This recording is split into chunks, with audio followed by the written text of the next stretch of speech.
When we used to grow up on a farm, we used to take our leftovers and feed it to our chickens and pigs and pets out back. And they grew healthy, they grew great. That was a closed loop system that we all recognized as humans.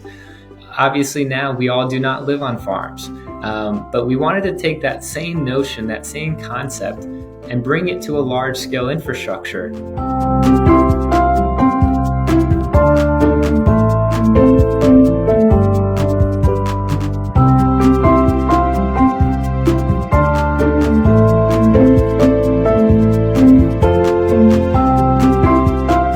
We had a woman walk through the food facility and said that food waste is a privilege in the United States.